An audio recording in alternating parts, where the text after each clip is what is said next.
그 목걸이는 내 목숨과 맞바꾼 것이었다. 32살에 유방암이기 진단을 받고 나는 내가 죽을 줄만 알았다. 그래서 보험금으로 나온 돈을 몽땅 털어 다이아몬드 목걸이를 샀다. 혹시라도 내가 죽게 되면 딸아이에게 남겨줄 유품이라도 있어야 한다는 생각에서였다.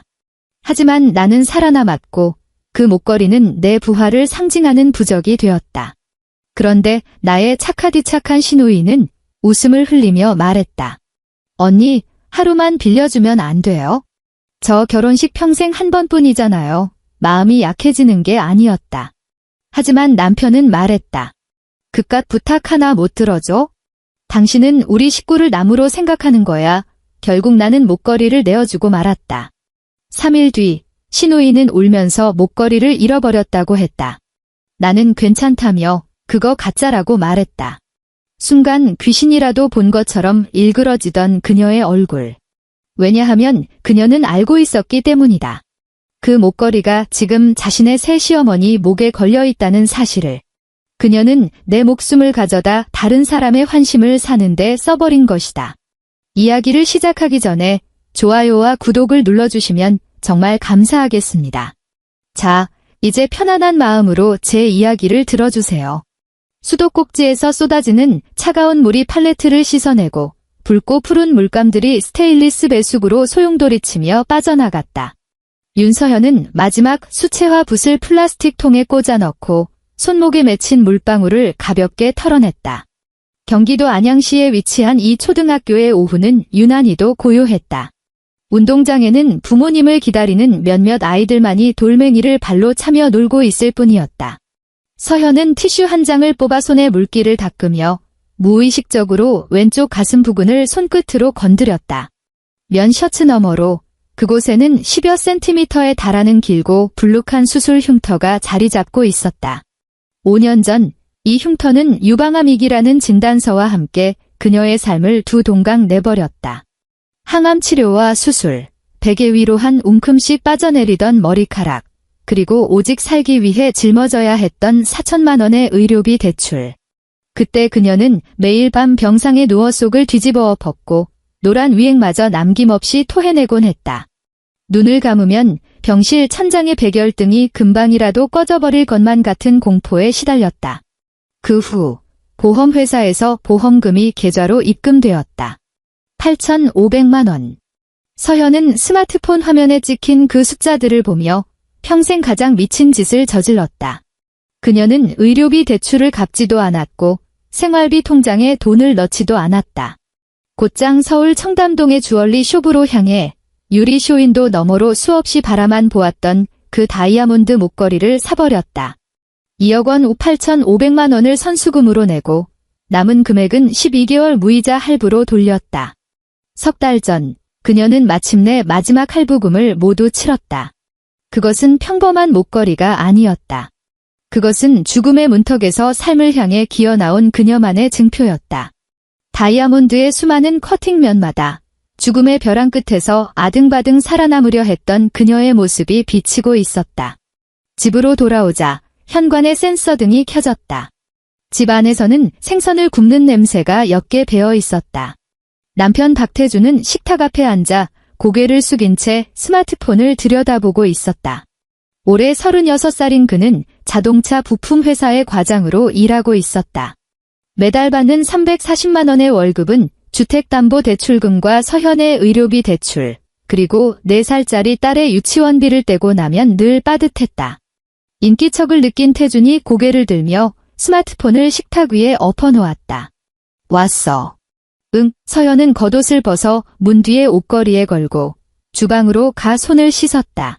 식탁 위에는 몇 가지 반찬과 함께 반쯤 먹다 남은 생선구이가 놓여 있었다. 그녀는 태준의 맞은편에 앉아 젓가락을 들었다. 두 사람은 아무 말 없이 잠시 밥만 먹었다. 그저 젓가락이 밥그릇 테두리에 부딪히는 달그락거리는 소리만이 정적을 깰 뿐이었다. 태준은 콩나물 무침을 한 젓가락 집어 입에 넣고 두어 번 씹더니 이내 젓가락을 내려놓았다. 그는 물컵을 들어 한 모금 마셨고 목젖이 위아래로 한 번 크게 움직였다. 소리 다음 달 결혼식 말이야. 준비는 대충 다 돼가나 봐에 태준이 입을 열었다. 목소리가 평소보다 조금 낮게 깔려 있었다.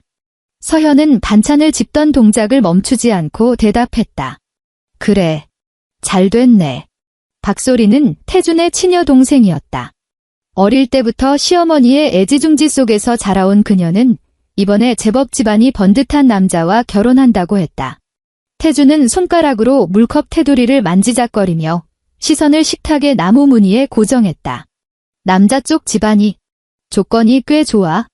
엄마가 사돈댁 만나고 오시더니 계속 걱정이신가 봐의 소리가 시집가서 혹시라도 기죽을까 봐. 서현은 눈꺼풀을 들어 그를 슬쩍 쳐다보았지만 아무 대꾸도 하지 않았다. 저기, 태준이 헛기침을 하더니 마침내 고개를 들었다. 시선은 약간 불안하게 흔들리고 있었다. 애소리 결혼식 날, 당신 그 목걸이, 소리한테 하루만 빌려줄 수 있을까? 서현의 젓가락이 허공에서 멈췄다. 주방 안의 공기가 갑자기 빨려나간 듯 했다. 벽에 걸린 시계의 째깍거리는 소리만이 선명하게 울렸다. 1초, 2초, 3초. 그녀는 천천히 젓가락을 밥그릇 위에 가지런히 내려놓았다. 그 목걸이가 나한테 어떤 의미인지 알잖아. 서현은 태준의 눈을 똑바로 응시했다. 목소리에는 아무런 높낮이가 없었다. 태준은 시선을 피하며 다시 고개를 숙여 물컵을 만지작거렸다. 알지. 하지만 소리 평생 한 번뿐인 결혼식이잖아. 남자 쪽 친척들도 다 올 텐데 번듯한 폐물 하나쯤은 차고 있어야 체면이 서지. 엄마가 어제 나한테 30분 동안이나 전화를 하셨어. 그건 내 목숨이야. 서현이 그의 말을 잘랐다. 태준의 동작이 굳어졌다. 그는 한숨을 내쉬며 미간을 찌푸렸다. 목소리에 짜증이 배어나기 시작했다. 당신 목숨인 거 안다고. 안 돌려주겠다는 것도 아니잖아. 딱 하루 빌려서 식장 입장할 때만 차고 뺀다잖아. 당신 그깟 부탁 하나 못 들어줘? 다 같은 식구끼리 당신은 우리 집안 사람들을 가족으로 생각한 적이 한 번이라도 있어? 서현은 눈앞의 남자를 가만히 바라보았다. 5년 전 그녀가 병상에 누워 구역질을 해대며 죽어가고 있을 때 그는 병실 문 밖에 서서 담배를 피우며 병원비가 너무 비싸다고 불평하던 사람이었다. 그런데 지금 그는 너무나도 당연하다는 듯이 그녀의 목숨줄을 가져다 자기 여동생의 체면치레에 쓰겠다고 하고 있었다. 그녀는 자리에서 일어나 앞에 놓인 그릇들을 포개어 정리했다. 안 돼. 다른 건 다 몰라도 이건 절대 안 돼. 태준은 의자를 거칠게 밀어내며 벌떡 일어났다.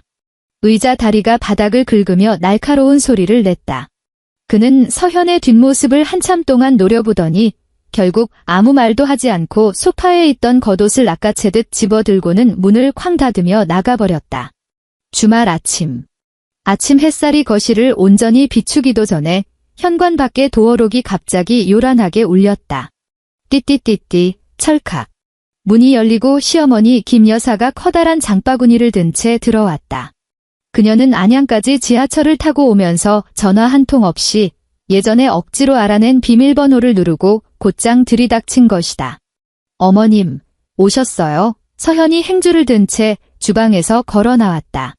김 여사는 신발도 제대로 벗지 않은 채 장바구니를 현관 바닥에 툭 던져놓고 헐떡거리며 거실로 들어섰다. 서현은 쳐다보지도 않고 소파에 털썩 주저앉아 손부채질을 해댔다. 물 한 잔 다오. 아주 차가운 얼음물로. 서현은 주방으로 가 물을 따르고 두 손으로 잔을 들어 유리 탁자 위에 조심스럽게 놓았다. 김 여사는 단숨에 물을 반 컵이나 들이켜고는 탁자 위에 컵을 쾅 소리 나게 내려놓았다.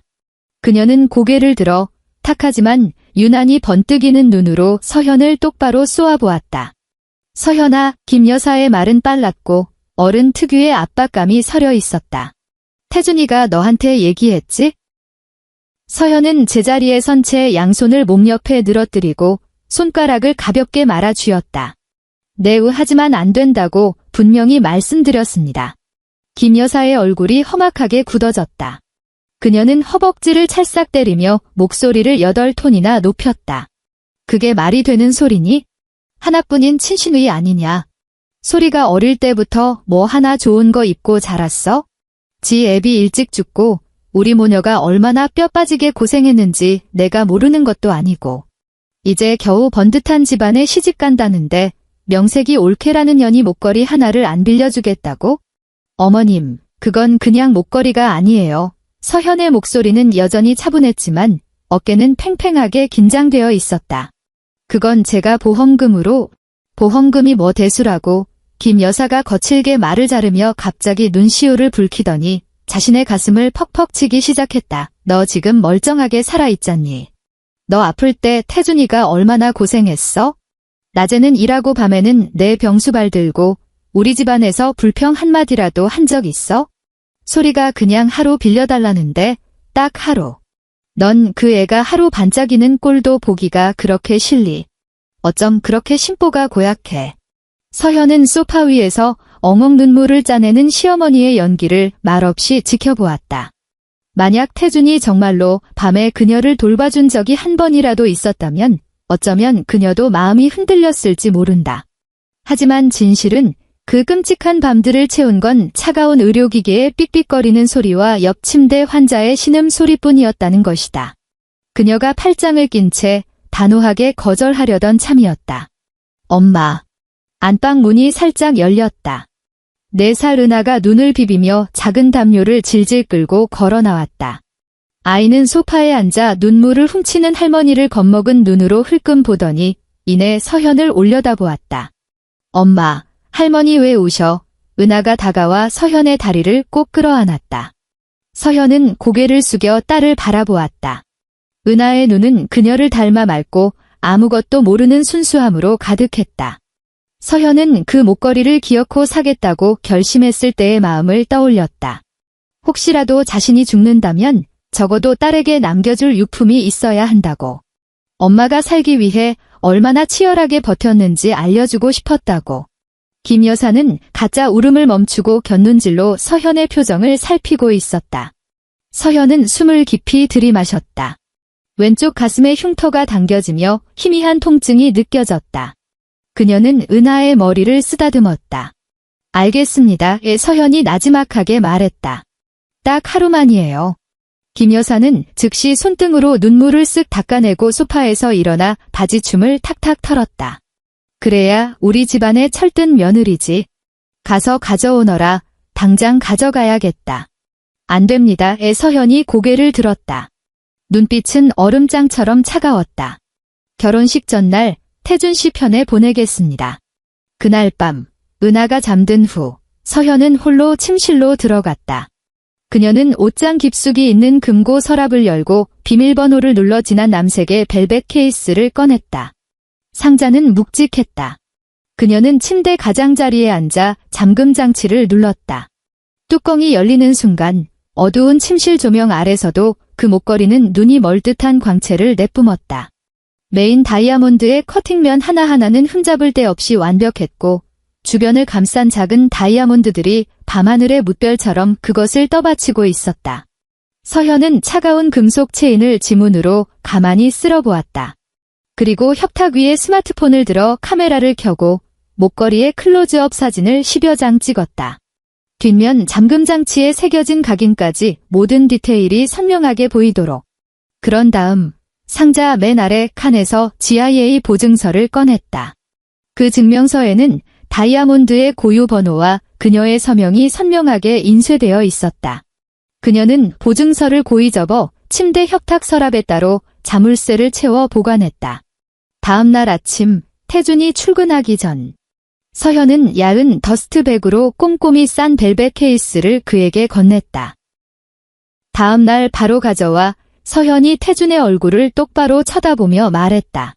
태준은 손을 뻗어 케이스를 받다가 서현의 손등에 손가락이 닿자 화들짝 놀라며 움츠렸다. 그는 케이스를 서류 가방에 쑤셔 넣으며 현관 바닥 매트에 시선을 고정한 채 고개조차 들지 않았다. 알았다고, 알았어. 잔소리 좀 그만해. 문이 닫혔다. 텅 빈 현관을 바라보던 서현의 오른손이 무의식적으로 왼쪽 가슴 위로 올라갔다. 그곳이 휑하게 뚫린 것 같았다. 그것이 그녀가 목걸이에 닿은 마지막 순간이었다. 박소리의 결혼식은 수원시의 제법 규모가 큰 호텔에서 열렸다. 로비의 화려한 크리스탈 샹들리에 불빛이 반짝이는 대리석 바닥에 반사되어 눈이 부셨다.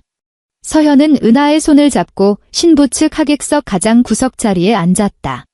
같은 테이블에 앉은 친척들은 신랑 측 집안의 씀씀이에 대해 수다를 떨기 바빴다. 사돈댁이 대형 운전면허학원 체인점을 하신다며? 리안 운전학원인가 뭔가. 그래서 그런지 꽃장식 좀 봐. 서울에서 전문 플로리스트 팀을 싹 불렀대. 소리는 참 복도 많아. 결혼 행진곡이 울려 퍼졌다. 육중한 문이 열리고 소리가 태준의 팔짱을 낀 채 입장했다. 서현의 시선은 인파를 넘어 소리의 목덜미로 곧장 향했다. 핀 조명을 받은 다이아몬드 목걸이는 단연코 식장에서 가장 눈부신 존재였다. 그 광채는 너무나도 압도적이어서 소리가 입은 고가의 맞춤 웨딩드레스마저 기죽게 만들 정도였다.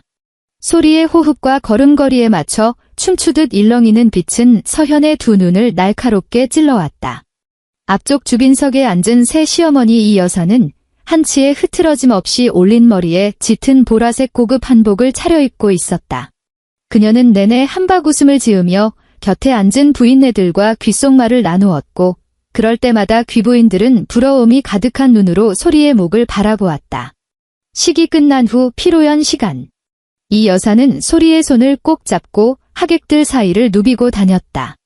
서현은 마침 은하를 데리고 화장실에 다녀오다가 복도의 굵은 기둥 뒤에 서서 이 여사의 한껏 고무된 목소리를 듣게 되었다. 아유, 글쎄 이 아이 좀 보세요. 우리 며느리 집안이 평범하긴 해도 보는 안목 하나는 얼마나 고급인지 몰라요? 이 목걸이 좀 보세요. 메인 다이아몬드 등급이 어찌나 좋은지. 요즘 젊은 애들이 우리 때보다 훨씬 낫다니까요. 소리는 고개를 숙인 채 수줍은 미소를 지으며 손등으로 목걸이의 가장자리를 살짝 매만졌다. 기둥 그림자 속에 서 있던 서현은 유리잔을 쥔 손가락이 하얗게 질릴 정도로 힘을 주고 있었다. 손톱이 손바닥을 깊숙이 파고들었다. 결혼식이 끝나고 4일째 되는 날. 서현은 카카오톡 대화창을 열어 소리에게 보낸 3개의 메시지를 가만히 내려다보았다. 소리야, 목걸이 이제 돌려줄 수 있어? 메시지 확인하면 답장 좀 해줘. 오늘 태준 씨 퇴근길에 들러서 가져와도 될까? 각 메시지 옆에는 작고 노란 숫자 1이 떠 있었다. 읽지 않음. 5일째 오후. 서현은 학교 교무실 책상에 앉아 소리에게 전화를 걸었다. 신호음이 한참 울린 뒤에야 연결된 전화 너머로는 카페의 부드러운 재즈 음악과 여자들의 웃음소리가 들려왔다. 여보세요? 언니, 소리의 목소리는 한없이 경쾌했다. 소리야, 목걸이 말인데. 아유, 언니. 제가 이틀 뒤에 가져다 드릴게요. 요즘 이사하느라 너무 정신이 없어서 짐이 엉망진창이거든요. 저 먼저 끊을게요. 친구들이 부르네요. 또. 서현은 끊어진 스마트폰 화면에 비친 자신의 무표정한 얼굴을 물끄러미 바라보았다. 7일째 주말 오전. 서현은 태준에게 아무 말도 하지 않고 직접 차를 몰아 수원시 영통구로 향했다. 그곳은 소리의 신혼집인 최고급 주상복합 아파트였다. 지하 주차장에 차를 대고 예전에 태준이 무심코 흘렸던 동호수를 기억해내 16층으로 올라갔다. 초인종을 누르고 좋게 5분은 지나서야 문이 빼꼼히 열렸다. 실크 잠옷 차림의 소리는 머리가 헝클어진 채 문 뒤에 서 있었다. 서현을 확인한 순간 그녀의 얼굴이 굳어지며 눈빛이 심하게 흔들렸다. 언니, 여긴 어쩐 일이세요? 서현은 그녀의 눈이 퉁퉁 부어있다는 사실과 손에 휴지 뭉치를 꽉 쥐고 있다는 것을 놓치지 않았다. 목걸이 가지러 왔어. 서현의 목소리는 크지 않았지만 발음은 얼음처럼 또렷했다. 소리의 어깨가 크게 움찔거렸다. 그녀는 갑자기 고개를 푹 숙이더니 으앙하고 통곡을 터뜨렸다. 언니. 그녀는 소리내어 울며 휴지로 얼굴을 마구 문질러댔다. 띄엄띄엄 끊어지는 목소리로 말했다. 목걸이 제가 잃어버렸어요. 그녀의 울음소리에 복도의 센서등이 환하게 켜졌다. 결혼식 날 호텔에서 옷 갈아입을 때 분명히 빼서 파우치에 넣어둔 걸로 기억하는데요. 나중에 이사 오고 나서 캐리어며 모든 짐가방을 다 뒤져봤는데도 도저히 못 찾겠어요. 죄송해요, 언니. 제가 정말 죽을 죄를 지었어요. 소리는 숨이 넘어갈 듯 오열하며 아예 바닥에 쪼그려 앉아버렸다. 세상이 무너진 것처럼 완벽하게 절망적인 모습이었다. 서현은 문 밖에 선 채 단 한 발짝도 집 안으로 들이지 않았다. 그녀는 바닥에 주저앉아 대성통곡하는 신우이를 차가운 눈으로 내려다보며 반쯤 열린 문틈 사이로 아파트의 현관과 거실을 쓱 훑어보았다. 거실 탁자 위에는 서울의 최고급 백화점 쇼핑백 여러 개가 아무렇게나 널브러져 있었고 그 안으로 명품 화장품 상자들이 보였다. 그리고 현관 신발장에는 여자 구두 몇 켤레 외에 가장 잘 보이는 곳에 새것이 분명한 남성용 골프화 한 켤레가 놓여 있었다. 잡지에서 본 적이 있는 브랜드였다. 저 신발 한 켤레면 태준의 반달치 월급과 맞먹었다.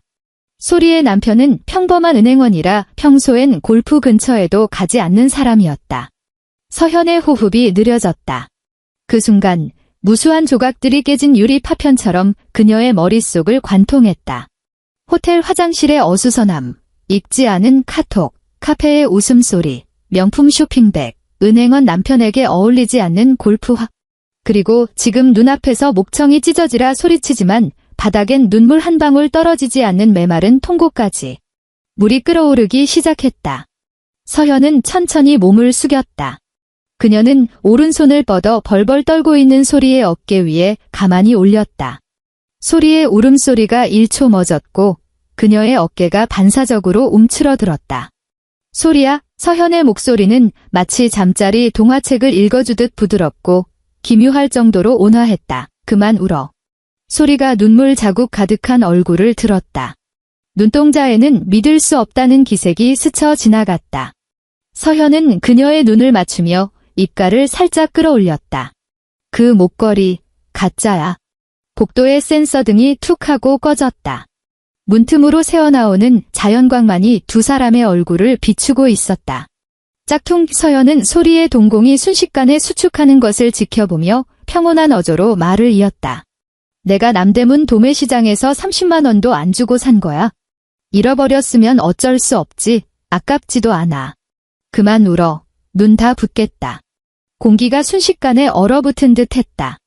소리의 눈물은 강제로 일시정지 버튼이라도 눌린 것처럼 뚝 끊겼다. 그녀의 입은 물 밖으로 나온 금붕어처럼 반쯤 벌어진 채 헐떡거릴 뿐 아무 소리도 내지 못했다. 그녀는 눈을 급하게 여러 번 깜빡이며 농담의 흔적을 찾으려는 듯 서현의 얼굴 위로 시선을 미친 듯이 굴렸다. 하지만 서현의 표정은 한없이 진실했고 심지어 너그러운 어른의 그것과 같았다. 네. 소리가 마침내 사포를 긁는 듯 쇳소리가 나는 목소리로 몇 단어를 쥐어짜냈다. 가짜라고요. 그녀는 억지로 입꼬리를 당겨 극도로 부자연스럽고 기괴하게 일그러진 미소를 지어 보였다. 다행이네요. 전 엄청 놀랐잖아요. 저는 혹시라도 진짜. 하지만 그녀의 손이 모든 것을 폭로하고 있었다.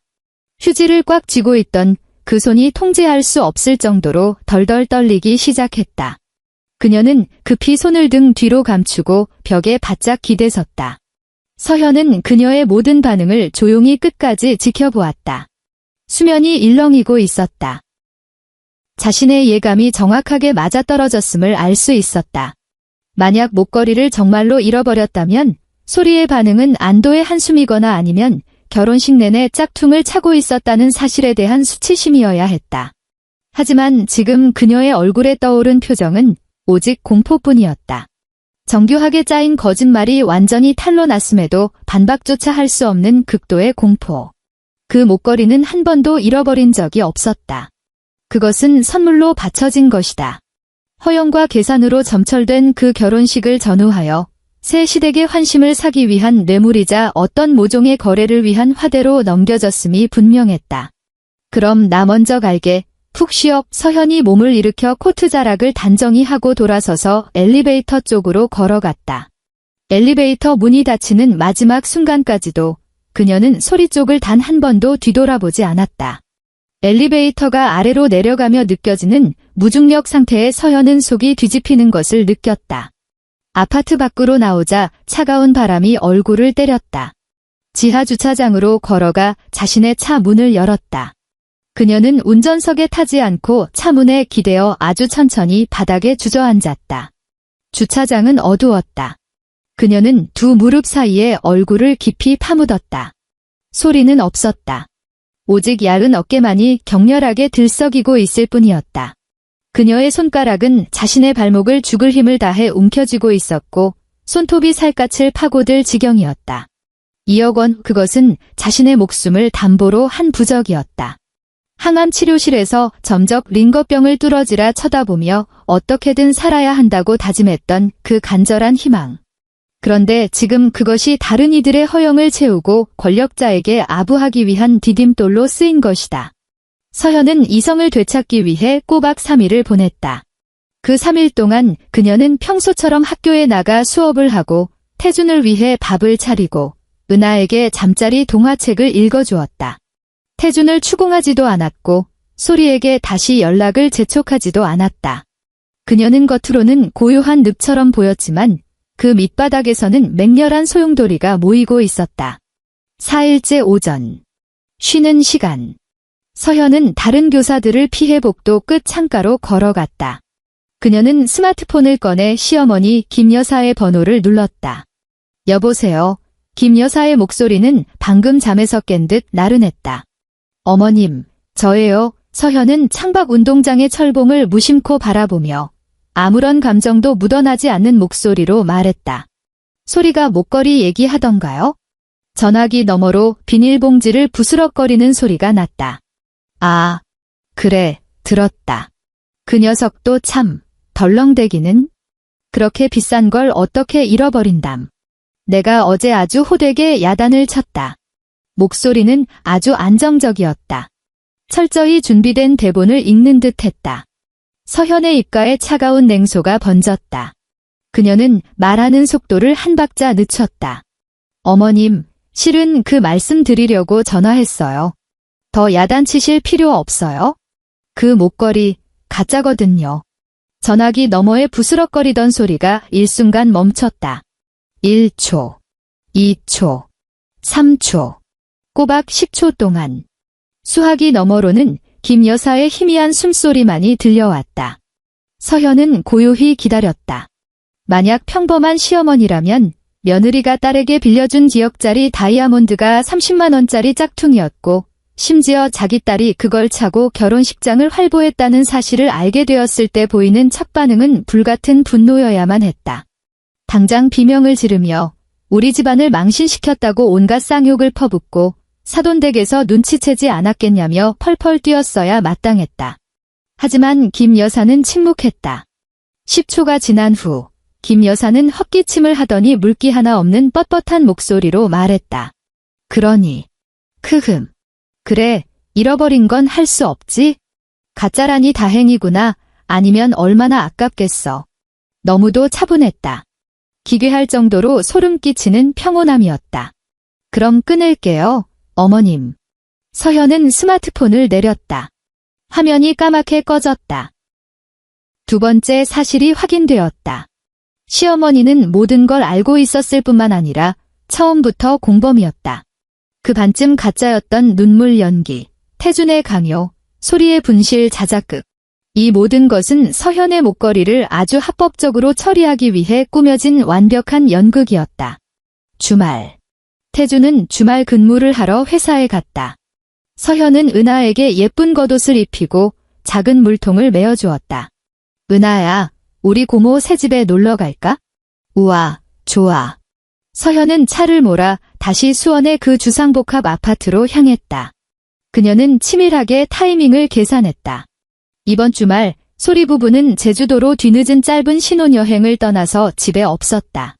하지만 어제 소리의 SNS에서 확인한 바에 따르면 새 시어머니 이 여사가 며칠 동안 이 집에 머물며 소리가 새로 입양한 순종푸드를 돌봐주기로 했다. 초인종을 눌렀다. 이번엔 문이 금방 열렸다. 고급 실내복에 진주 귀걸이까지 한 이 여사는 문 밖에 서현과 은하가 서 있는 것을 보고 눈에 띄게 당황한 기색이었다. 아유, 사돈 처녀 아니에요. 이 여사는 서현의 위아래를 훑어보며 은근히 깔아보는 듯한 오만한 시선을 던졌다. 소리내는 제주도 갔는데 연락 못 들었어요? 서현은 한치의 빈틈도 없는 완벽하게 상냥한 미소를 지으며 고급스럽게 포장된 상자를 두 손으로 내밀었다. 네, 사돈어른. 일부러 사돈어른 뵈러 왔습니다. 소리가 평소에 신세 많이 지고 있어서요. 이건 제가 아는 분께 부탁해서 구해온 홍삼인데 수면에 아주 좋다고 하네요. 이 여사는 홍삼 브랜드를 확인하더니 경계심을 훌쩍 풀고 훨씬 더 진실된 미소를 지었다. 아유, 오시면 오시는 거지 뭘 이런 걸 다 사오셨어요. 어서 들어와요. 밖이 춥죠. 서현은 은하의 손을 잡고 안으로 들어섰다. 신발을 벗으며 그녀의 시선은 현관 전체를 빠르게 스캔했다. 그 남성용 골프화는 온데간데 없었다. 편하게 앉아요. 내가 차 한 잔 내올 테니까. 이 여사는 홍삼 상자를 들고 주방으로 향했다. 서현은 은하를 거실 소파에 앉혀 텔레비전을 틀어주고 새집을 구경하겠다는 핑계를 대며 안방으로 들어섰다. 안방은 매우 널찍했고 인테리어는 극도로 호화로웠다.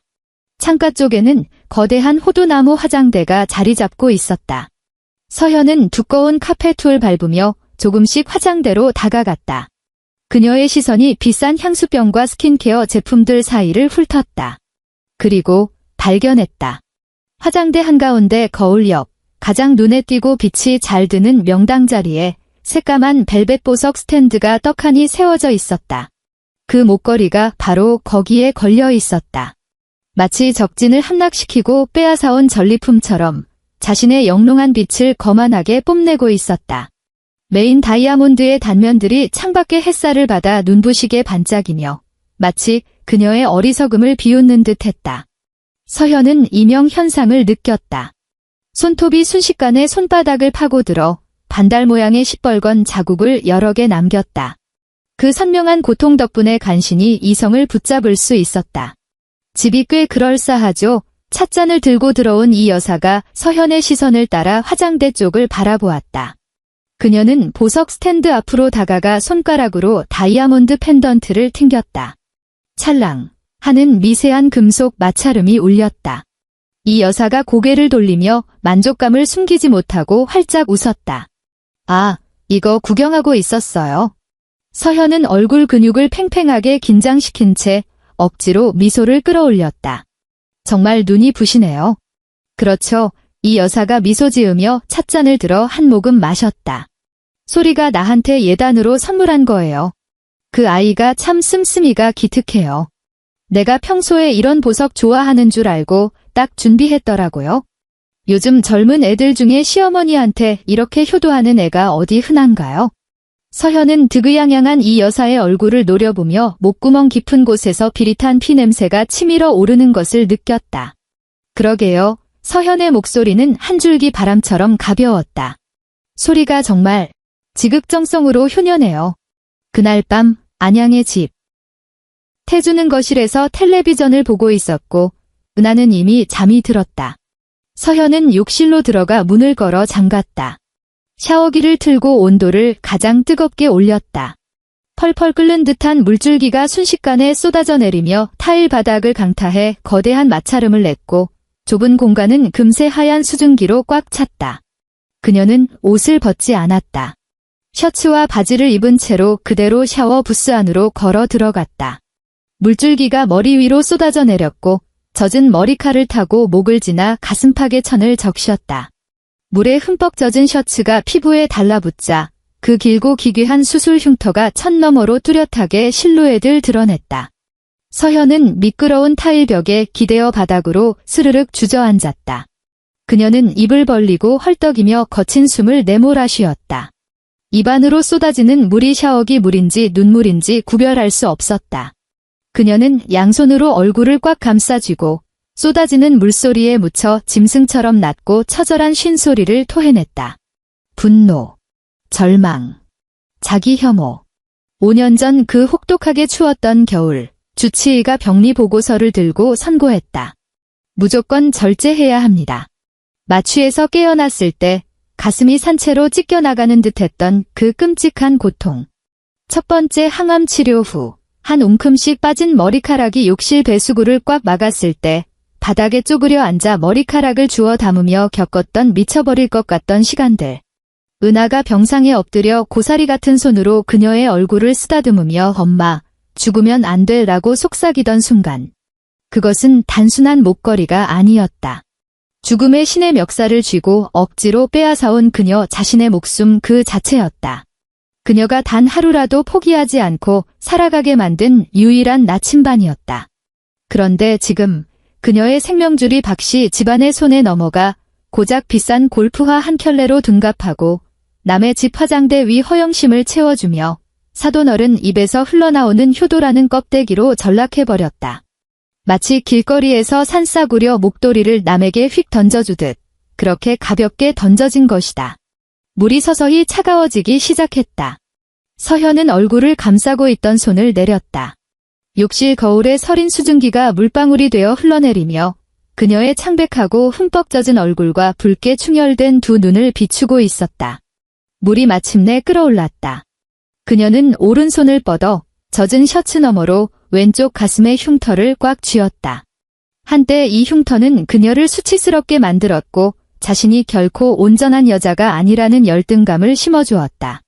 그러나 이 순간 그것은 세상에서 가장 단단하고 뚫을 수 없는 강철 갑옷이 되었다. 5년 전 그녀는 죽지 않았다. 5년 후인 지금도 결코 고분고분 도마 위에 생선이 되지는 않을 것이다. 더 이상 물러서지 않는다. 위선적인 평화 따위는 필요 없다. 내 물건에 손을 댔다면 너희들이 가장 소중하게 여기는 것들로 목숨값을 치르게 해주마. 서현은 샤워기를 끄고 자리에서 일어섰다. 옷자락을 타고 뚝뚝 떨어지는 물방울 소리가 타일 위로 울려 퍼졌다. 인내와 양보로 가득 차 있던 그녀의 몽롱했던 눈빛은 흔적도 없이 사라져버렸다. 다음 날 오전, 학교에는 수업이 없었다. 서현은 텅 빈 미술 준비실에 홀로 앉아 있었다.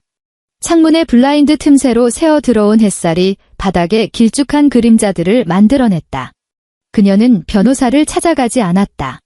지금 당장 변호사를 대동해 소송을 시작하면 지루한 재산권 분쟁의 늪에 빠질 것이고 그 사이 상대방은 목걸이를 빼돌릴 충분한 시간을 벌게 될 것이다. 그녀는 훨씬 더 치명적이고 잔인한 방법을 선택했다. 이 썩어 빠진 나무를 뿌리째 뽑아버릴 작정이었다. 그녀는 연락처 목록을 뒤져 번호 하나를 찾아냈다. 어제 소리의 집 거실 탁자 위 메모지에서 곁눈질로 외워둔 이 여사의 휴대전화 번호였다. 통화 버튼을 눌렀다. 신호음이 딱 3번 울린 뒤 바로 연결되었다. 여보세요? 뉘신지 이 여사의 목소리에는 여전히 권력자 특유의 우월감이 배어 있었다. 사돈어른, 저예요. 서현입니다. 소리 새언니어 서현의 목소리는 마치 오늘 날씨를 묻는 것처럼 한없이 부드럽고 차분했다. 아, 새언니. 무슨 일 있어요? 서현은 창밖에서 바람에 흔들리는 나뭇가지를 무심히 바라보며 조용히 입을 열었다. 사돈어른, 어제 댁 화장대에서 그 목걸이를 봤는데요. 실례지만 하나만 여쭐게요. 혹시 소리가 그 목걸이 어디서 났는지 구체적으로 말씀드리던가요? 전화기 너머로 종이를 넘기는 소리가 들리더니 이 여사가 자랑스러운 듯 웃음을 흘리며 말했다. 자기가 직장 생활 몇 년 하면서 모은 돈으로 샀다고 하던데요. 청담동 매장에서 2억 넘게 줬다면서. 그 아이도 참, 자기가 차지 굳이 나한테 주겠다고 고집을 피워서요. 서현은 시선을 떨고 단정하게 다듬어진 자신의 손톱을 응시했다. 사돈어른, 서현의 말하는 속도는 몹시 느렸지만 단어 하나하나를 칼로 새기듯 극도로 명확하게 뱉어냈다. 그 목걸이, 제 겁니다. 종이 넘기던 소리가 멎었다. 그게 무슨 소리예요? 이 여사의 목소리에 의아함이 섞여 들었다. 메인 다이아몬드는 페어 컨이고 알파벳 D 컬러, 투명도는 VBS1입니다. 잠금장치 뒷면에는 영문 YSH라는 각인이 새겨져 있고요. 제 이름 윤서현의 이니셜이죠. 서현은 기계처럼 일정한 톤으로 말을 이었다. 지아계의 국제감정서 원본은 지금 제 서랍 안에 있습니다. 거기엔 제 전체 이름과 결제 내역이 선명하게 찍혀 있죠. 2억 원, 제가 12개월 할부로 결제했습니다. 소리는 며칠 전 저한테 그 목걸이를 잃어버렸다고 거짓말을 했고요. 전화기 너머로는 죽음 같은 정적이 흘렀다. 공기 중의 모든 입자가 일순간 얼어붙어 버린 듯 했다. 어떤 말소리도, 숨소리도, 배경음도 들리지 않았다. 오직 수화기를 타고 넘어오는 미세한 기계의 잡음뿐이었다. 서현은 손가락으로 책상을 가볍게 두드렸다. 그녀는 지금 이 여사의 얼굴이 어떻게 무너져 내리고 있을지 너무도 생생하게 그려볼 수 있었다. 평생 운전학원을 굴리며 세상의 5만 가지 사람들을 상대해왔다고 자부하는 그 영악한 여자가 가난하고 순종적인 줄로만 알았던 며느리의 올케에게 철저히 기만당해 자기도 모르는 사이 장물합이 노릇을 했고, 심지어 그 장물을 목에 걸고 온 동네방네 자랑하고 다녔다는 사실을 깨달은 순간의 그 경악스러움을. 꼬박 30초가 지났다. 마침내 수화기 너머로 이 여사의 목소리가 들려왔다. 그 목소리는 더 이상 고고하거나 우월하지 않았다. 극도의 충격과 억누를 수 없는 분노로 인해 통제불능 상태로 심하게 떨리고 있었다. 단어 하나하나가 이빨 사이를 지식이듯 터져나왔다. 너, 지금, 뭐라고 했어? 사돈어른, 제 말을 못 믿으시겠다면 서현의 목소리는 여전히 부드러웠고 심지어 손아랫사람으로서의 예의마저 갖추고 있었다. 제가 숍에서 발급받은 원본 구매 영수증과 GIA 감정서 원본을 들고 안양경찰서 형사들과 함께 당장 댁으로 가겠습니다. 메인 다이아몬드 아랫부분에는 아주 미세한 위조방지 1년 번호 각인이 새겨져 있습니다. 10배 확대경으로만 볼 수 있죠. 형사들과 함께 현장에서 바로 대조해 보실 수 있습니다. 전화기 너머로 짐승처럼 거친 숨소리가 들려왔다. 이어서 의자 다리가 대리석 바닥을 신경질적으로 긁는 끔찍한 마찰음이 났다. 누군가 벌떡 일어선 것이 분명했다. 필요 없다. 이 여사의 목소리는 냉동창고의 얼음장처럼 차갑게 식어 있었다. 평소에 그 고상하고 오만했던 태도는 온데간데 없었고 살을 에이는 칼날 같은 도끼만이 서려 있었다. 무슨 말인지 알아들었어. 뚝, 전화가 끊겼다. 서현은 스마트폰을 내려놓았다. 창밖으로 마침 운동장에 수억 종료 종소리가 울려 퍼졌고 아이들이 쏟아져 나오는 왁자지껄한 소리가 공기를 가득 채웠다. 그녀는 스마트폰을 주머니에 쑤셔 넣고 이젤 쪽으로 걸어가 깨끗한 걸레를 집어들고 천천히 팔레트 가장자리에 묻은 물감을 닦아내기 시작했다. 그날 수원시의 하늘은 금방이라도 비를 쏟아낼 듯 지독하게 흐렸다. 다음 날 오전 8시. 소리는 신혼여행을 마치고 제주도에서 막 돌아와 캐리어 짐도 풀기 전에 새 시어머니의 전화를 받고 수원의 본가로 불려갔다. 그녀는 면세점에서 새로 뽑은 최고급 트위드 재킷을 걸치고 완벽하게 풀 메이크업을 한 상태였다. 저택의 현관문을 열고 들어설 때만 해도 그녀의 얼굴엔 시어머니를 향한 비굴할 정도로 아양 떠는 미소가 가득했다. 어머님, 저 왔어요. 제주도 흑돼지 특산품 세트 제가 일부러 챙겨왔. 그녀의 목소리는 거실에 발을 들여놓는 순간 목구멍 턱 막혀버렸다. 거실은 조명이 모두 꺼져 있었고 두꺼운 암막 커튼이 틈새 하나 없이 굳게 닫혀 있었다. 이 여사는 짙은 회색 실크 가운을 입고 정중앙의 1인용 소파에 바위처럼 꼿꼿이 앉아 있었다. TV를 켜지도 않았고 찻잔을 들지도 않은 채 아무런 표정 없이 그저 현관 쪽을 뚫어지게 응시하고 있을 뿐이었다. 그리고 그녀 앞에 거대한 투명 유리 탁자 위에는 딱 2가지 물건이 놓여 있었다. 왼쪽에는 낯익은 검은색 벨벳 보석 스탠드. 그 위에 걸린 다이아몬드 목걸이가 어두운 조명 아래서도 서늘한 빛을 번뜩이고 있었다. 오른쪽에는 얼음이 가득 담긴 커다란 유리잔. 유리잔 표면에는 물방울이 송글송글 맺혀 있었다. 소리의 발걸음은 현관과 거실의 경계선에서 강제로 멈춰섰다. 그녀의 심장이 통제할 수 없을 정도로 미친 듯이 뛰기 시작했다. 주상복합 아파트 복도에서 서현에게 전곡을 찔렸을 때 느꼈던 그 지독한 공포가 또다시 거머리처럼 온몸을 기어오르기 시작했다. 어머님, 이게 다 무슨... 소리가 억지로 입꼬리를 끌어올리며 다가가려 했지만 하이힐이 마룻바닥에 부딪히며 덜덜 떨리는 소리를 냈다. 거기서... 이 여사의 목소리는 크지 않았지만 숨통을 조이는 듯한 위압감이 가득했다. 철저한 반말. 평소에 그 가식적인 고부간의 정 따위는 단 1g도 남아있지 않았다. 소리는 그 자리에 얼어붙었다. 이 여사는 천천히 몸을 일으켜 유리 탁자 앞으로 다가갔다. 그녀는 완벽하게 관리된 손을 뻗어 그 목걸이를 집어들더니 허공에서 흔들어 보였다. 왜 소리야? 내가 60을 살면서 이 바닥에서 산전수전 다 겪고 수많은 인간 군상들을 상대해왔어. 그녀가 눈을 치켜뜨고 소리의 얼굴을 매섭게 노려보았다. 내가 내 평생 가장 혐오하는 종자가 어떤 인간인지 아니? 소리의 호흡이 거칠어졌다. 그녀의 손가락은 값비싼 재킷의 밑단을 찢어버릴 듯 꽉 움켜쥐었다. 어머님, 무슨 말씀이신지 이 목걸이는? 이 더러운 물건, 내가 나한테 준 거냐? 이 여사가 말을 자르며 목걸이를 유리 탁자 위로 쾅소리 나게 내리쳤다. 금속이 유리에 부딪히는 날카로운 타여름이 텅 빈 거실을 섬뜩하게 울렸다. 소리는 다리에 힘이 풀려 본능적으로 뒷걸음질을 쳤다. 이 여사는 돌연 탁자 위에 얼음물잔을 집어들더니 한치의 망설임도 없이 소리의 얼굴을 향해 전력을 다해 물을 끼얹었다. 촥! 뼈가 시리도록 차가운 얼음물이 소리의 안면을 강타했다. 얼음 덩어리들이 이마를 타고 굴러떨어져 쇄골을 세게 때렸다. 공들여 그린 아이라인이 순식간에 시커멓게 번져내렸고 탁한 물줄기가 뺨을 타고 턱으로 흘러내려 수백만 원짜리 명품 재킷을 처참하게 적셨다. 깍! 소리가 비명을 지르며 얼굴을 감싸 안고 온몸을 벌벌 떨었다. 내가 우리 집을 뭘로 아는 거냐? 이 여사의 목소리가 마침내 화산처럼 폭발했다. 그녀는 소리의 콧대를 손가락으로 가리키며 사자처럼 포효했다. 장무라비 소굴이냐?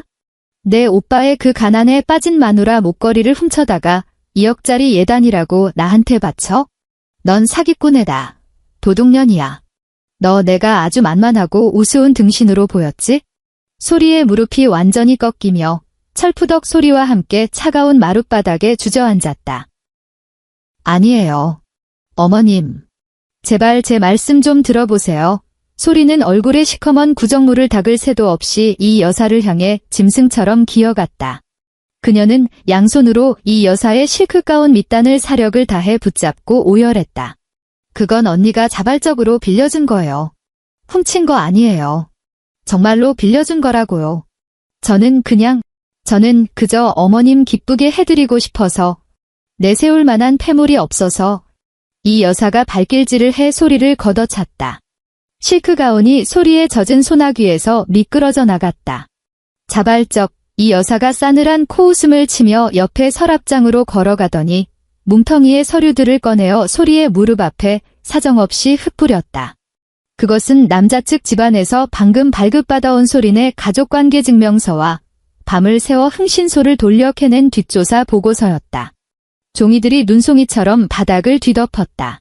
남의 구매 증명서에 그 여자 이름이 똑똑히 적혀 있는데 그 여자가 어제 나한테 전화해서 당장 안 돌려주면 경찰 대동하고 위조 방지 각인 확인하러 우리 집에 들이닥치겠다더라. 이 여사가 몸을 굽혀 젖어 축 늘어진 소리의 머리채를 잔인하게 휘어잡고 고개를 강제로 들게 했다. 근데 자발적. 어떤 미친년이 2억짜리 자기 목숨줄을 너 같은 쓸모없는 폐물한테 자발적으로 주겠니? 두피가 뜯겨나가는 고통에 소리가 처절한 비명을 질렀다. 그녀는 분노로 핏발이 선 이 여사의 눈을 마주치며 모든 것이 완벽하게 끝장났음을 깨달았다. 그녀가 필사적으로 꾸며냈던 부잣집 딸 코스프레, 감당할 수 없는 빚을 털어버리기 위해 설계했던 그 화려한 신분 상승의 꿈이 바로 이 순간 바스러져 한 줌의 재가 되어버렸다. 그날 오후, 안양시. 서현이 은하를 데리고 하교해 집으로 돌아와 편한 옷으로 갈아입은 직후였다. 갑자기 현관 밖에서 귀청이 찢어질 듯한 굉음이 울렸다. 쾅쾅쾅, 쾅쾅쾅. 비밀번호를 누르거나 초인종을 누르는 것이 아니라 주먹으로 철문을 사정없이 내리치는 소리였다. 문틀 전체가 진동할 정도였다. 윤서현. 당장 문 열어. 너 안에 있는 거 다 알아. 문 열어. 김 여사의 쇳소리 나는 비명이 철문을 뚫고 들어와 복도 전체를 쩌렁쩌렁 울렸다. 은하는 기겁하여 소파 구석으로 파고들어 곰 인형을 꼭 끌어안았다. 아이의 커다란 눈에는 극도의 공포가 서려 있었다. 서현은 주방으로 가서 물을 끓이던 가스레인지를 껐다. 키친타월을 뽑아 천천히 손에 물기를 닦아낸 뒤 현관으로 걸어가 문 열림 버튼을 눌렀다. 문이 살짝 열리기가 무섭게 밖에서 맹렬한 힘이 밀고 들어왔다. 서현은 뒤로 한 발짝 물러섰다. 김 여사는 극도로 흥분한 짐승처럼 거실로 난입했다. 그녀는 신발도 벗지 않고 진흙이 잔뜩 묻은 구두로 카펫을 마구 짓밟았다. 그 뒤를 이어 박태준이 들어왔다. 그의 얼굴은 새파랗게 질려 있었고 눈가에는 시뻘건 핏발이 서 있었으며 넥타이는 쥐어뜯은 듯 엉망으로 비뚤어져 있었다. 윤서현 너 미쳤어. 김 여사가 들어오자마자 서현의 코앞에 삿대질을 하며 비명을 질렀다. 침방울이 서현의 얼굴에 튈 지경이었다. 너 도대체 무슨 짓을 한 거야? 사돈댁에는 왜 전화를 걸어? 너 죽고 싶어. 서현은 그 자리에 미동도 없이 서서 일그러질 대로 일그러진 시어머니의 이목구비를 차가운 눈으로 응시했다. 한 발짝도 물러서지 않았다. 너 소리가 그 집에서 쫓겨난 거 알아? 짐가방 하나 달랑 대문 밖으로 내동댕이 쳐졌다고 김 여사는 발작하듯 자신의 가슴을 마구 쳐대며 눈물 콧물을 쏟아냈다. 내가 소리 인생을 아주 생매장하려는 거냐? 이 독사 같은 년아. 어쩜 속이 그렇게 시커매. 그녀가 짐승처럼 울부짖으며 손을 번쩍 들어 서현의 뺨을 후려치려 했다. 그 손이 허공에서 떨어지기도 전에 태준이 성큼 앞으로 나서며 서현의 손목을 낚아챘다. 그의 악력은 엄청났다. 무쇠집게처럼 서현의 뼈를 으스러뜨릴 듯 꽉 쥐더니 거칠게 뒤로 잡아당겨 거실 벽으로 강하게 밀쳐버렸다. 퍽 하는 둔탁한 소리가 났다. 서현의 등이 벽에 강하게 부딪히면서 왼쪽 가슴에 기나긴 흉터가 당겨지며 날카롭고 찢어지는 듯한 통증이 척추를 타고 올랐다. 너 도대체 뭘 어쩌자는 거야? 태준이 서현의 얼굴 코앞까지 다가왔다. 지독한 담배 냄새가 섞인 거친 숨결이 그녀의 얼굴을 훅 치고 지나갔다. 우리 집안을 기어코 박살을 내야 속이 시원하겠어? 서현은 반항하지 않았다. 그녀는 고개를 들어 태준의 시뻘건 눈을 정면으로 마주했다. 그리고 갑자기 입가에 소름 끼치도록 차가운 미소를 지었다. 내가 뭘 어쩌고 싶냐고. 서현의 목소리는 크지 않았지만 김 여사의 발악적인 비명 속에서도 소름 돋게 선명하게 울려 퍼졌다. 내 목걸이 돌려받고 싶을 뿐이야. 그건 내 물건이야.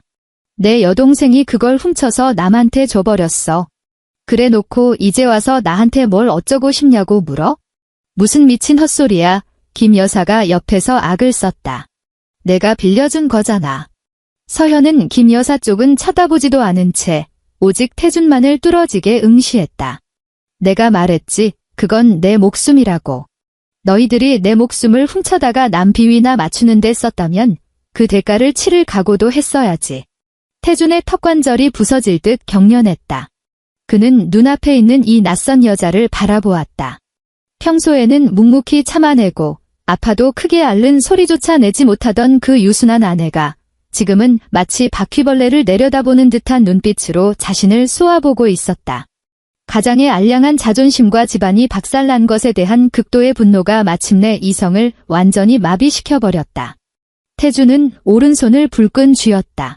손등에 시퍼런 핏줄이 터질 듯 솟아올랐다. 그의 팔이 뒤로 크게 당겨지더니 매서운 바람을 가르며 서현의 얼굴을 향해 날아갔다. 서현은 눈조차 깜빡이지 않았다. 오히려 턱을 살짝 치켜들었다. 아빠. 날카롭고 겁에 질린 아이의 울음소리가 거실에서 터져나왔다. 은하가 어느새 소파에서 뛰어내려 맨발로 카페 후 끝자락에 서 있었다. 아이는 손에 쥔 곰 인형이 바스러질 듯 꽉 껴안고 온몸을 덜덜 떨고 있었다. 커다란 눈망울에는 눈물이 한가득 고인 채 주먹을 치켜든 낯선 괴물 같은 아빠를 경악스러운 눈으로 쳐다보고 있었다. 태준의 동작이 허공에서 화석처럼 굳어버렸다. 거실엔 숨막히는 정막만이 감돌았다. 은하의 억눌린 흐느낌과 김 여사의 거친 숨소리만이 고요함을 찢고 있었다. 태준의 주먹은 허공에 뜬 채로 꼬박 5초 동안 멈춰 있었다. 그는 극도로 공포에 질린 딸의 얼굴과 한치의 두려움도 없는 서현의 얼음장 같은 얼굴을 번갈아 쳐다보았다. 결국 그 폭력적인 주먹은 천천히 힘없이 허공을 갈랐다. 서현의 손목을 틀어쥐고 있던 손도 스르륵 풀렸다. 서현은 고개를 숙여 구겨진 셔츠깃을 단정하게 매만졌다. 그녀는 태준을 스쳐 지나가 은하에게 다가가 허리를 굽혀 아이를 번쩍 안아 올렸다. 문은 등 뒤에 있어? 나갈 때 닫고 가. 서현은 은하를 품에 안고 침실로 걸어 들어갔다. 단 한 번도 뒤돌아보지 않았다. 이 여사의 보복은 누구의 상상보다도 훨씬 정밀하고 치명적이었다. 소리를 집 밖으로 내쫓은 것은 아주 작은 전주곡에 불과했다. 맨손으로 시작해 수십 년간 거친 운전학원 바닥을 굴러먹은 백전노장 사업가답게 이 여사는 자신의 가문이 아무 이유 없이 며느리를 학대했다는 더러운 오명을 뒤집어쓰는 것을 결코 용납하지 않았다. 그녀는 이틀 동안 대형 로펌의 인맥과 사설 흥신소를 총동원해 박씨 집안의 바닥부터 꼭대기까지 남김없이 파헤쳤다. 그 두꺼운 뒷조사 보고서가 이 여사의 책상 위에 놓였을 때 그녀는 경로하여 수백만 원짜리 도자기 찻잔을 벽에 던져 산산조각 내버렸다. 목걸이가 가짜라는 사실은 거대한 빙산의 일각에 불과했다. 이 결혼 전체가 맞선 자리에 나선 그 순간부터 머리끝에서 발끝까지 소름 끼치도록 완벽한 사기극이었던 것이다. 보고서에 따르면 소리는 결혼 전 이미 2,600만 원에 달하는 신용카드 리볼빙 빚의 수렁에 빠져 있었다. 그 돈은 전부 명품 가방을 사들이고 최고급 에스테틱을 드나들며 여유 있는 집안에서 자라 취향이 고급스러운 아가씨라는 허위 이미지를 조작하는 데 탕진되었다. 이 여사를 더욱 피꺼소타게 만든 것은 박씨 집안의 뻔뻔한 거짓말이었다. 그들은 김 여사가 의정부에 대출 없는 자가 아파트를 소유하고 있다고 입버릇처럼 떠벌렸고 이 여사도 그 말을 믿고 이 정도면 계급 차이가 아주 심하진 않겠지라고 넘어갔던 것이다. 하지만 등기부등본 확인 결과 그 아파트는 이미 3년 전에 제2금융권에 담보로 잡혀 있었고 대출액이 집값의 80%에 육박하는 깡통 주택이었다. 박씨 집안은 속이 텅텅 빈 썩은 호두 껍데기였다. 그리고 그 출처를 알 수 없는 2억짜리 다이아몬드 목걸이는 이 사기극을 완성하는 가장 핵심적인 미끼였다. 그것은 이 여사의 매서운 눈을 완벽하게 멀게 하여 소리가 당장 현찰은 없을지 몰라도 뼈대 있는 집안에서 자란 교수라고 착각하게 만들었다. 아주 지독한 빈대들이었군. 이 여사가 로펌 파트너 변호사 앞에 보고서를 거칠게 던지며 빙점에 달한 차가운 목소리로 명령했다. 소송 걸어. 사흘 뒤 수원 가정법원. 소리에게 법원에서 보낸 소장 부본이 날아들었다. 단순한 이혼 소송이 아니었다. 혼인 무효 확인 및 사기에 의한 손해배상 청구 소송이었다. 이 여사의 요구는 자비가 없었다. 결혼 과정에서 남자 측이 지출한 모든 예단비, 호텔 예식 비용, 초호화 신혼여행 경비를 전액 반환하고 사기 결혼으로 인한 극심한 정신적 고통에 대한 위자료까지 합쳐 총 1억 4천만 원을 토해내라는 것이었다. 소장을 받아든 그날 김 여사는 의정부 낡은 아파트 거실 한가운데서 그 자리에서 기절했고 구급차에 실려 응급실로 실려갔다. 상황은 걷잡을 수 없는 파국으로 치달았다. 태준의 회사 내에서도 그의 여동생이 사기 결혼을 하려고 자기 올케의 예물을 훔쳤다는 추악한 소문이 쫙 퍼졌다. 태준의 앙숙인 직장 동료가 교묘하게 말을 흘린 것이 분명했다. 태준은 회사에서 얼굴을 들고 다닐 수조차 없는 지경에 이르렀다. 폭우가 쏟아지던 어느 늦은 밤, 태준은 술 냄새를 풀풀 풍기며 안양 집으로 기어들어왔다. 서현은 식탁에 앉아 작은 조명을 켜둔 채 노트북으로 학생들의 미술 실기 기말 평가표를 정리하고 있었다. 태준이 서류 가방을 현관 바닥에 내동댕이 쳤다. 그는 비틀거리며 식탁으로 다가와 두 손으로 테이블을 짚고 몸을 지탱한 채 시뻘겋게 충혈된 눈으로 서현을 노려보았다.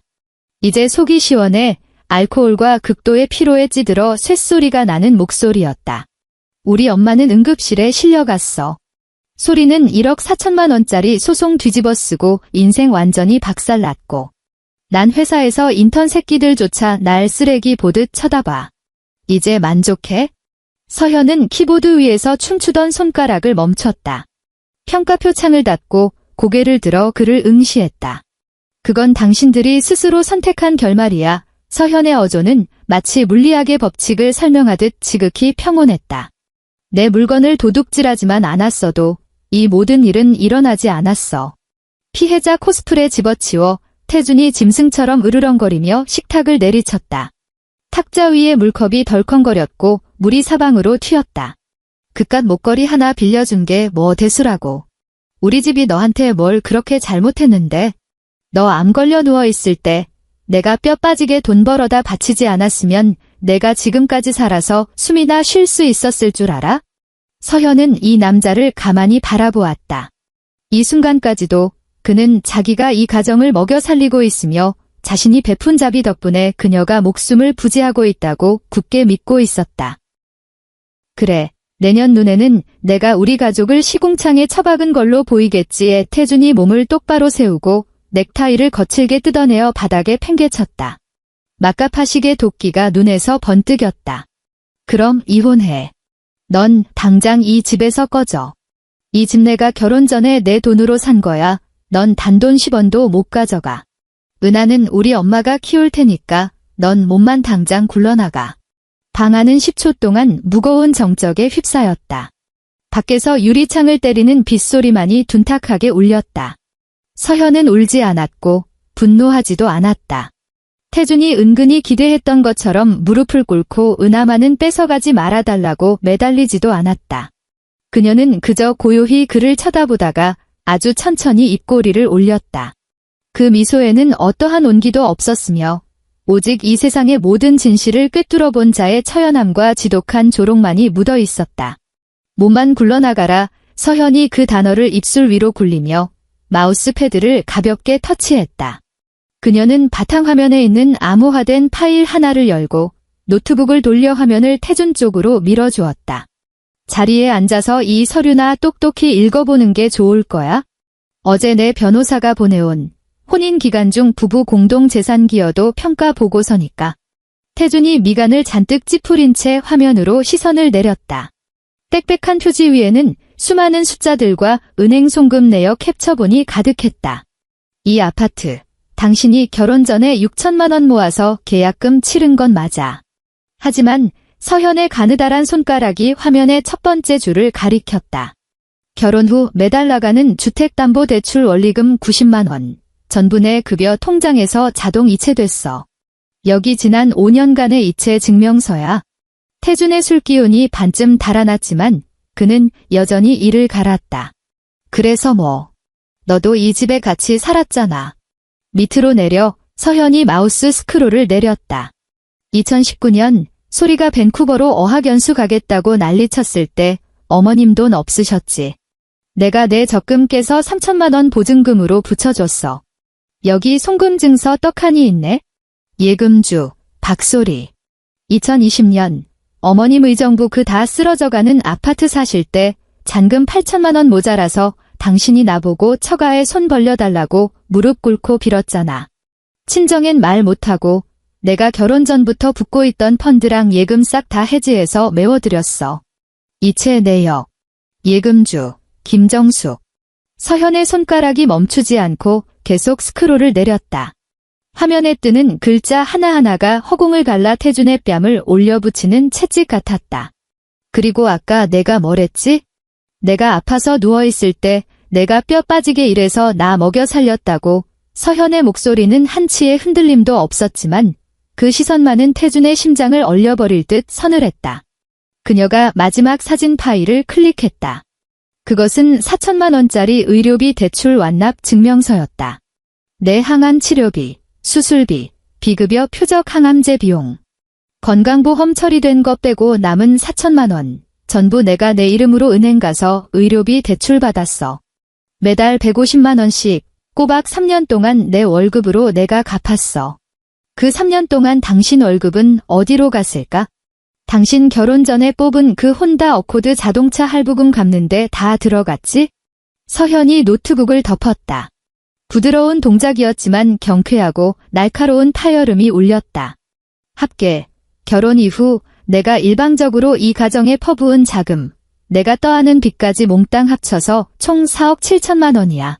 모든 이체 내역, 카카오톡 대화 내용, 대출 완납 증명서, 이미 변호사 통해서 공증 다 끝났어. 태준은 까맣게 꺼진 노트북 화면만 넋이 나간 듯 쳐다보았다. 그의 목젖이 위아래로 심하게 움직였지만 입에서는 단 한마디 소리도 나오지 않았다. 알코올은 뼛속까지 증발해버렸다. 얼굴은 백지장처럼 창백해졌고 이마에서는 식은땀이 뚝뚝 떨어졌다. 내가 방금 뭐랬지? 몸만 나가라고? 은하는 내가 데려가겠다고? 서현이 자리에서 일어나 의자에 허물어지듯 주저앉은 남편을 싸늘하게 내려다보았다. 뭔가 단단히 착각하고 있나 본데, 박태준. 이 아파트 지금 시세가 6억도 안 돼. 거기다 아직 갚아야 할 남은 대출금 빼면 얼마 남지도 않아. 그리고 너희 집안 지금 그 산더미 같은 빚까지 계산하면 진짜 몸만 쫓겨나야 할 사람은 내가 아니야? 그리고 은하? 자기 여동생이 남의 귀중품을 도둑질하는 걸 두 눈 뜨고 방조하고 사기 결혼까지 친 범죄자 집안에 어느 미친 판사가 양육권을 넘겨주겠어? 태주는 뻐끔뻐끔 입을 벌렸다. 반박하고 싶었다. 이 미친 회계 장부의 억지스러움을 고래고래 소리 지르며 부인하고 싶었다. 하지만 머릿속은 텅 비어버렸다. 왜냐하면 그는 누구보다도 뼈저리게 알고 있었기 때문이다. 서현이 뱉어낸 모든 말이 한치의 오차도 없는 완벽한 팩트라는 사실을. 자신이 얌전한 양 한 마리를 우리에 가두고 사육하고 있다고 생각했지만 그 양은 지난 5년 동안 피눈물을 삼키며 집의 기둥과 주춧돌을 모조리 자기 손아귀에 틀어쥐고 있었던 것이다. 서현은 차갑게 식은 찻잔을 들어 한 모금 천천히 마셨다. 내일 짐 싸서 나갈 거야? 법원에서 보내는 소장은 곧 받게 될 테니. 단단히 각오하고 있어? 이혼 소송은 꼬박 4개월 동안 지루하게 이어졌다. 시궁창에서 구르는 듯 엉망진창이었던 박씨 집안의 행태와 달리 서현 측의 소송 진행은 소름 끼치도록 차분하고 정교했다. 그녀는 법정에서 눈물을 짜내며 감정에 호소하지도 않았고 조정실에서 김 여사와 머리채를 잡고 싸우지도 않았다. 그저 변호사 옆에 고요히 앉아 산더미 같은 통장 거래 내역서, 안양경찰서의 사건 접수증, 목걸이 불법 영득에 대한 고소장 접수증, 그리고 소리의 결혼식 당일 목걸이를 착용하고 찍힌 고화질 사진들이 판사석에 차곡차곡 쌓이는 것을 지켜볼 뿐이었다. 판결문이 떨어지던 날, 서울에는 올해의 첫눈이 조용히 내렸다. 법원은 혼인 파탄의 전적인 책임이 박태준에게 있다고 판결했다. 사유는 가족 구성원이 배우자의 중대한 개인 재산을 침해하는 것을 적극적으로 방조하였으며 혼인 기간 중 배우자를 상대로 심각한 경제적 착취와 정신적 학대를 자행하였다는 것이었다. 은하의 친권과 양육권은 한치의 의심 없이 서현에게 넘어갔다. 재산 분할 결과 혼인 기간 중 형성된 공동재산의 70%는 서현의 몫으로 인정되었다. 여기에는 안양시 아파트의 처분권과 그에 따른 현금 정산금이 포함되었다. 또한 태주는 서현에게 4,200만 원의 위자료를 지급하라는 명령이 떨어졌다. 그리고 그 아파트에 고스란히 남아있는 주택담보대출금은 전액 태준 혼자서 죽을 때까지 갚아야 하는 족쇄가 되었다. 승소 판결문을 손에 쥐고 법원 정문을 나서던 서현은 택배 기사로부터 전화 한 통을 받았다. 30분 뒤 그녀는 학교 근처의 한 카페에서 퀵서비스로 배달된 상자를 열었다. 그 안에는 진한 남색의 벨벳 보석 케이스가 들어있었다. 서현이 잠금 장치를 눌렀다. 케이스가 열렸다. 2억 원짜리 다이아몬드 목걸이는 여전히 눈부신 광채를 내뿜으며 고요히 누워있었다. 메인 다이아몬드 바로 옆에는 고급스러운 베이지색 메모지 한 장이 꽂혀 있었다. 만년필로 힘있게 꾹꾹 눌러 쓴 두 줄의 글귀가 보였다. 윤 선생님. 목걸이는 원래 주인에게 돌려드립니다. 그동안 무례가 많았습니다. 사람 보는 눈이 없었던 점 사과드립니다. 이윤숙 드리. 서현은 그 메모지를 가만히 내려다보며 손끝으로 목걸이의 차가운 금속 체인을 살짝 매만졌다. 이 여사는 어찌됐든 마지막 체면을 아는 사람이었다. 수단과 방법을 가리지 않는 독종이었지만 진실을 파악하고 서현이 넘겨준 증거물로 박소리를 사기꾼의 십자가에 못 박아버린 후 이 작물을 구차하게 탐내지는 않았다. 더 정확히 말하자면 박씨 집안과는 털끝만큼의 엮임도 남겨두고 싶지 않았던 것이다. 같은 시각 의정부시 김 여사 명의의 낡은 아파트 1층 현관에는 수십 명의 동네 사람들이 웅성거리며 모여 있었다. 아파트 현관문에는 눈을 찌를 듯 붉은색 빨간 딱지 2장이 선명하게 붙어 있었다. 법원 집행관들이 방금 압류 집행을 마치고 떠난 참이었다. 제2금융권 담보대출이 장기 연체된 데다 이 여사가 제기한 1억 4천만 원이라는 천문학적인 사기 혼인 손해배상금, 이 돈을 물어내지 못하면 소리는 형사 고발되어 감옥에 갈 처지였다. 을 갚아주기 위해 김 여사는 돈이 될 만한 것은 모조리 팔아치워야 했다. 결국 그녀의 유일한 안식처였던 이 집마저 법원 경매로 강제 처분되는 신세가 된 것이다. 백발이 성성한 김 여사는 아파트 동 입구의 차가운 시멘트 계단에 주저앉아 미친 사람처럼 허벅지를 퍽퍽 내리치며 대성통곡을 하고 있었다. 아이고 하늘도 무심하시지. 내가 안 먹고 안 입고 어떻게 키운 새끼인데. 내가 그의 새끼를 어떻게 키워줬는데. 그 독사 같은 년이 우리 식구를 다 길거리에 나앉게 만들었어. 어쩜 인간이 저렇게 모질고 지독할 수가 있어. 계단식 복도를 타고 부는 매서운 겨울바람이 그녀의 헝클어진 흰머리를 마구 날렸다. 주변을 에워싼 10여 명의 구경꾼들 중 그 누구 하나 나서서 그녀를 부축해주는 사람은 없었다. 며칠 전 강남의 대형 학원장 사돈, 사기 결혼한 며느리 상대로 억대 소송 승소라는 자극적인 사회면 뉴스를 취재하기 위해 방송국 기자들이 이 아파트 단지까지 찾아온 적이 있었다. 이 단지에서만 10년 넘게 일해온 경비원 할아버지가 카메라 앞에서 입술을 삐죽이며 이렇게 인터뷰했었다. 아유, 저 할망구 우는 소리 다 헛소리요. 키워주긴 뭘 키워줘. 그 며느리라는 사람이 5년 전에 유방암 걸려서 중내산에 수술받고 항암할 때 저 할망구 경로당에서 화투나 치고 놀았지 병원 문턱 한 번 안 넘어간 걸 내 두 눈으로 똑똑히 봤소. 병 다 낫고 지 돈지가 찾아간다는데 그게 뭐 잘못된 거요? 경비원 할아버지의 그 사이다 발언은 이미 동네 아줌마들 사이로 쫙 퍼진 뒤였다. 지금 바닥에 나뒹굴며 발악하는 김 여사를 내려다보는 이웃들의 눈빛에는 오직 싸늘한 경멸과 냉소만이 가득했다. 시간은 흐르는 물처럼 지나 다시 반년이 흘렀다. 서울의 가을 하늘은 눈이 시리도록 높고 푸르렀다. 한강공원 잔디밭에는 커다란 플라타너스 낙엽들이 바람에 흩날리며 황금빛 양탄자처럼 깔려 있었다. 서현은 한강변의 벤치에 앉아 있었다. 포근한 베이지색 카디건 사이로 부드러운 가을바람이 머리카락을 스치고 지나갔다. 분홍색 트렌치코트를 입은 5살 은하는 저만치 앞쪽 잔디밭에서 바람에 굴러가는 낙엽을 쫓으며 까르르 웃음보를 터뜨리고 있었다. 서현은 무릎 위에 놓인 가방 지퍼를 열고 그 안에서 진한 남색의 벨벳 케이스를 꺼냈다. 그녀는 더 이상 어두운 침실 구석에 숨어서 문을 걸어 잠그고 이 상자를 열지 않았다. 눈부신 가을 햇살 아래 당당히 앉아 잠금 장치를 열었다. 그녀는 손을 뻗어 영롱한 다이아몬드 목걸이를 조심스럽게 꺼냈다. 차가운 금속의 감촉이 피부에 닿았다. 그녀는 두 손을 목 뒤로 돌려 잠금 장치를 채웠다. 이 목걸이를 사고 난 이후 그녀가 온전히 자신의 목에 이것을 걸어본 것은 오늘이 처음이었다. 완벽하게 커팅된 페어 컷메인 다이아몬드가 가을의 햇살을 정면으로 받아내며 압도적인 광채를 뿜어냈다. 서현의 하얀 쇄골 위로 작고 영롱한 무지개가 피어올랐다. 징징. 트렌치코트 주머니에 들어있던 스마트폰이 짧게 진동했다. 서현은 폰을 꺼내 들었다. 스마트폰 화면에 사회 뉴스 섹션의 알림이 떴다. 전 운전학원 원장, 전 며느리 상대 사기 혼인 소송 최종 승소. 피고 박모 씨, 1억 4천만 원의 거액 배상 및 신용불량자 위기.